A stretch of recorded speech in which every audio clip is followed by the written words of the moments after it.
उम्मीद करता हूँ आप सभी स्वस्थ होंगे।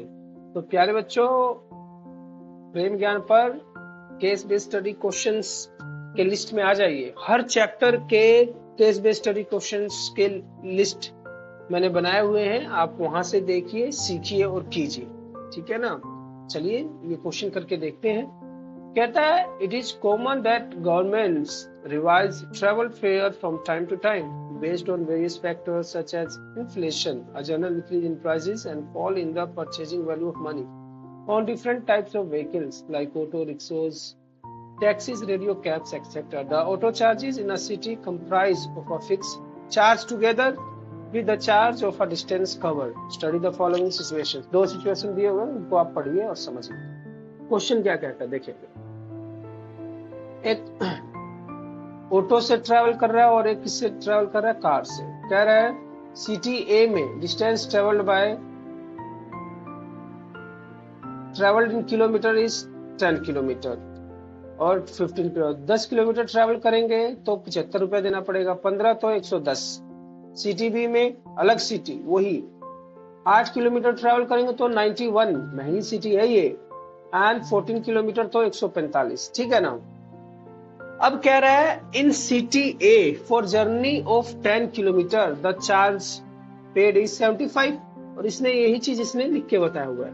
तो सबसे पहले क्वेश्चन एक बार और देख लीजिए। क्वेश्चन क्या कहता है? It is common different way the auto charges in a city comprise fix charge together and distance travel. Study the following. Auto charge बताया हुआ है, ये गाड़ी दिखाया हुआ है। ठीक है ना? अब ये कैसे है वो हम करके देखते हैं। सिटी ए की बात करता है और कहता है इफ फिक्स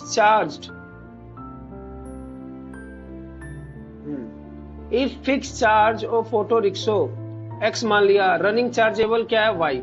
मतलब जो सिटी में हम अगर ऑटो अपनी दौड़ा रहे हैं तो फिक्स चार्ज कितनी है? Fix charge is rupees x. तो यहाँ पे लिख लीजिए fixed charge is rupees x. Variable charge क्या है? मतलब जितना किलोमीटर चलेंगे उतने किलोमीटर के हिसाब से आपको पैसा देना पड़ेगा, वो कितना है? वाई। समझ में आ गई बात? चलिए फिर क्वेश्चन क्या कहता है?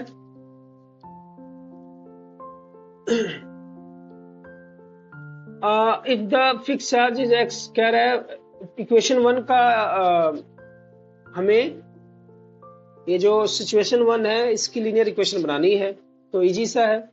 For a journey 10 kilometre, 10 kilometre चलता है तो इसका मतलब फिक्स चार्ज तो देना पड़ेगा x रुपए।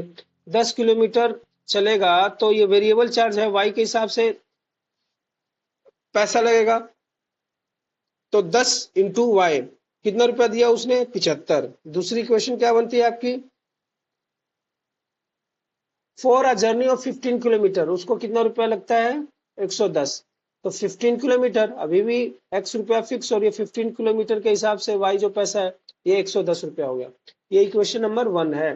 तो इसमें आपका कौन सा सही है? x plus 10y is equals to 110 एंड x plus 15y is equals to 75। नहीं, ये गलत है। आपका बी पार्ट सही है प्यारे बच्चों। कौन सा पार्ट सही है? B part, x plus 10y और x प्लस 15y। देखो यहाँ पे भी वही है। अब हम आ जाते हैं सेकंड पे। A person travels a distance of 50 kilometre the amount he has to pay. अच्छा, हमें ये निकालना है। 15 किलोमीटर चलता है और 50 किलोमीटर 50 किलोमीटर चलता है और कितना पैसा उसको देना पड़ेगा ये निकालना है फॉर 50 किलोमीटर। सॉरी, इसको सॉल्व कर लेते हैं हम लोग, इजी है। इसी को इक्वेशन को सॉल्व करता हूं, ये कैंसिल हो गया, माइनस माइनस, ये क्या हो जाएगा? 0, और इसको माइनस करेंगे तो -5y, और ये माइनस कर दीजिए। 110 में से 75 जब आप घटाएंगे तो 5, और ये कितना आ जाएगा? 35। तो ये कितना आ जाएगा आपका? माइनस का 35, और y की वैल्यू क्या आ जाएगी? 5 7 जार।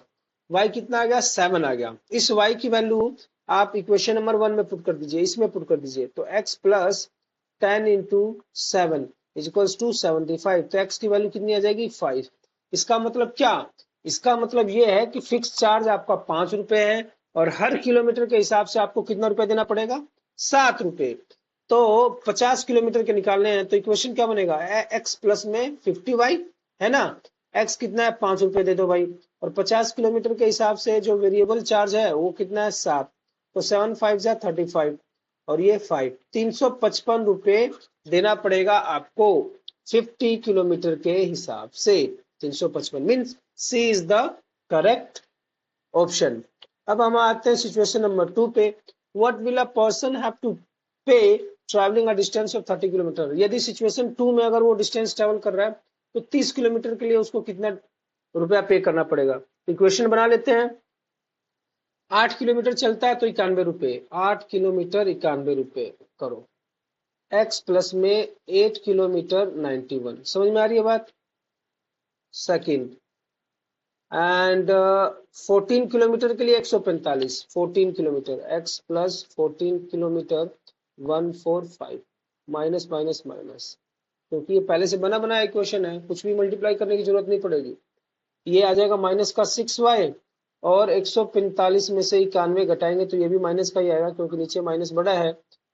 तो ये कितना आ जाएगा आपका 4 और 14 में से 9 जाए 5, वो भी माइनस का, तो माइनस का 54 आ गया। जब आप कैंसिल करेंगे you will get the value of y is equals to 9, 6 9 जार 54। अब इस y की वैल्यू आप इक्वेशन 1 में पुट कर दीजिए, तो ये क्या आएगा x प्लस में 8 इंटू वाई की जगह 9 रख दिया और ये 91, 8 91 माइनस 72, 91 माइनस 72 क्या आ जाएगा, ये 9 आ जाएगा और ये क्या आ जाएगा 19। तो x की वैल्यू कितनी आ जाएगी आपकी 19। समझ में आ गई प्यारे बच्चों। कितने किलोमीटर के लिए कह रहा है वो, इज सेइंग फॉर 30 किलोमीटर के लिए। निकाल दो 30 किलोमीटर के लिए। इक्वेशन क्या बनेगी 30 के हिसाब से, x प्लस 30y। x कितना है आपका 19 प्लस में 30 इंटू वाई कितना आया था आपका, y आया था आपका 9, नौतिया 27, 9 3 जा 27 और ये 19 इसमें और जोड़ दीजिए 289, 289 रुपए पे करना पड़ेगा उसको 30 किलोमीटर के लिए। B is correct answer. कह रहा the graph of line representing condition R, कौन सा ग्राफ सही रिप्रेजेंट कर रहा है। तो देखो भाई ग्राफ कैसा बनेगा, बस ये नेचर सा देख लो कि कौन सा ग्राफ बनेगा। देख लेते हैं इसको। ये 1/1 is equals to 8/14 is equals to 91 over 145। Cut करके देखो 2 4 जा 2 7 जा, फिर से कोई भी चीज इक्वल नहीं है। a1 by a2 is not equals to b1 by b2 is not equals to c1 by c2। तो क्या आएगा क्रॉस वाला बनेगा। तो इसमें देखो जरा क्रॉस वाला ग्राफ कौन सा, एक ही दिया होगा। अच्छा 2 दे दिए क्या, कोई बात नहीं। क्रॉस वाले ग्राफ में कहाँ पे क्रॉस करेगा, जो सोल्यूशन आया था आपका क्या आया था, x19 और y9 पे आ जाओ। x19 और y9 कहाँ पे, x19 और y9 ना आपका। इसमें क्या कह रहा है, ये ग्राफ फाइंड आउट करना है और इसके आंसर में इसने थर्ड लिखा हुआ है, लेकिन ये गलत है। क्यों गलत है, क्योंकि हमने जो अभी आंसर निकाला है अपना वो क्या है 19 आया है ना। x क्या है आपका 19 और y क्या है 9। x was 19, x is equals to 19 and y क्या है आपका 9 है। तो मीन्स जो ग्राफ बनेगा, दो लाइन जब इंटरसेक्ट करेंगी वो कौन कौन से पॉइंट पे करेंगी, 19 एंड 9 पे। तो कोई भी ग्राफ ऐसा नहीं है जो इंटरसेक्ट करते हुए दिखा रहा है 19 एंड 9 पे। तो ये भी गलत है, फर्स्ट पार्ट गलत है, बी पार्ट गलत है, सी पार्ट भी गलत है। इसने एक ही लाइन दिखाई है, दूसरी लाइन इंटरसेक्ट करते हुए दिखानी चाहिए ना इसको। तो ये गलती से लग रहा है ग्राफ गलत बन गया है और डी पार्ट बिल्कुल गलत है। सो इसके अकॉर्डिंग सही नहीं है, कोई सा भी पार्ट सही नहीं है। जब आपका ग्राफ बनेगा इट वुड फॉर्म 19.9 पे बनेगा, जैसे ऐसे बनेगा 1 2 3 4 5, एक्स कितना आ जाएगा 19 तक जाएगा और y कितना आएगा 9 ऊंचाई तक जाएगा। मतलब यहाँ पे 19,9 बनेगा। मीन्स ऐसे इंटरसेक्ट करता हुआ जो भी ग्राफ बनेगा। समझ में आ गई बात।